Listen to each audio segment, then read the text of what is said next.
दीग जिले के कामा से बड़ी खबर है। विधानसभा चुनावों से जमीन घोटाले से जुड़ा हुआ ये बड़ा मामला उजागर हुआ है। अब देखिए, जाहिदा खान के पति जलीस खान ने धोखाधड़ी की है और गैर मुमकिन पहाड़ की 15 बीघा जमीन का ये पूरा मामला है और मंत्री जाहिदा खान के पति ने अपने नाम आवंटन करवाया है। और देखिए, एक और यहाँ पर बड़ी जानकारी आपको दे दें कि कामा तहसीलदार ने मिली भगत करके 15 बीघा भूमि मंत्री पति के नाम कर दी थी। वहीं पर मंत्री पति ने बिना काश्त किए बैंक मैनेजर की मिलीभगत से कृषि कार्ड जारी करा करके उठा लिया था लोन और वहीं पर सुप्रीम कोर्ट और हाई कोर्ट के आदेशों को भी दरकिनार किया गया था। तो ये देखिए किस प्रकार से धोखाधड़ी का मामला सामने आया है और जमीन घोटाले से जुड़ा हुआ ये पूरा मसला। रवि कुमार हमारे सहयोगी जुड़ चुके हैं। रवि, देखिए, विधानसभा चुनावों से पहले जमीन घोटाले का बड़ा मामला उजागर हुआ है और खुद शिक्षा राज्य मंत्री जाहिदा खान के पति ने ये जो है गफला किया है। पूरी जानकारी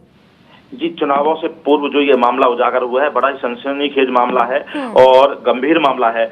जाहिदा खान का जहां विरोध सामना करना पड़ा है, उसी सिलसिले में अभी एक नया और मामला सामने आया है। ये जाहिदा खान की जो ससुराल है, कामा थाना क्षेत्र का गांव गड़ाजान है, उससे जुड़ा हुआ है, जहां सुप्रीम कोर्ट के आदेशों को दरकिनार करते हुए नियम विरुद्ध तरीके से उनके जो पति जलीस खान है, पूर्व प्रधान है, उन्होंने 15 बीघा जो भूमि है, जो जिस पर मुस्लिम समाज की ईदगाह भी बनी हुई है, उसे कामा तहसीलदार से मिली भगत कर जो गैर मुमकिन पहाड़ की भूमि उसे अपने नाम करा लिया है और उस पर खेती करना भी दर्शा दिया, जबकि आज तक उस भूमि पर कभी खेती ही नहीं हुई।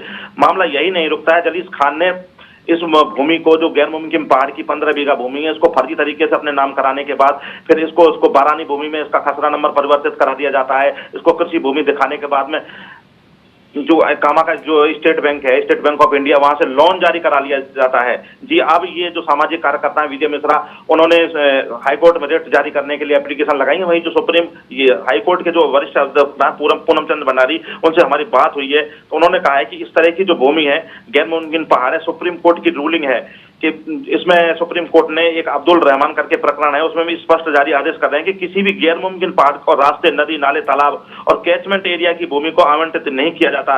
इस पर किसी ने अगर कब्जा किया है तो वो गैर मुमकिन है। वहीं दूसरी बार कामा तहसीलदार जो मामराज शर्मा है, उनसे हमारी बात हुई है, उन्होंने कहा है कि वो राजस्व के नियमानुसार गैर मुमकिन पहाड़ का आवंटन नहीं किया जाता। यदि ऐसा कोई मामला सामने आया है और शिकायत मिलती है तो उस पर जो है उचित कार्रवाई है वो की जाएगी। जी रवि, यहाँ पर सुप्रीम कोर्ट और हाई कोर्ट के आदेशों को भी दरकिनार किया है।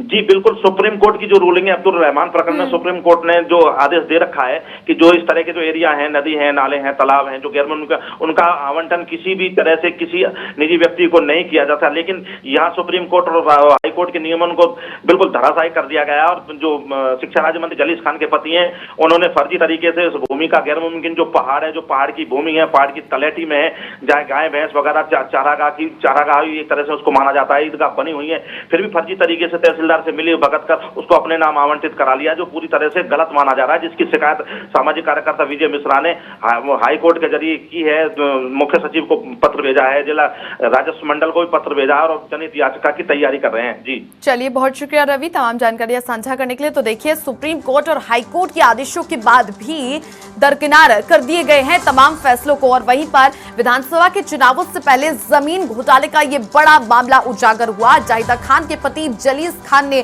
धोखाधड़ी की है और देखिए कि कैसे मंत्री के पति ने बिना काश्त के बैंक मैनेजर के साथ में यहां पर कृषि कार्ड जारी करके लोन लिया। वहीं पर सुप्रीम कोर्ट और हाई कोर्ट ने पहले ही आदेश दे रखे थे कि इसी प्रकार से यहां पर खुलेआम जो भूमि आवंटित है 15 बीघा, उसको लेकर के वहां पर मनाही थी। लेकिन इसी बीच में गैर मुमकिन पहाड़ पर 15 बीघा जमीन को लेकर आवंटित कर दी गई। उसके बाद वहां पर कार्य भी शुरू किया गया। इसी प्रकार से अब शिकायत कर दी गई है। लेकिन अब देखना यह होगा कि क्या सख्त ठोस कदम उठाए जाते हैं और क्या फैसला लिया जाता है शिकायत के बाद में जाहिदा खान और उनके पति जलीस खान पर।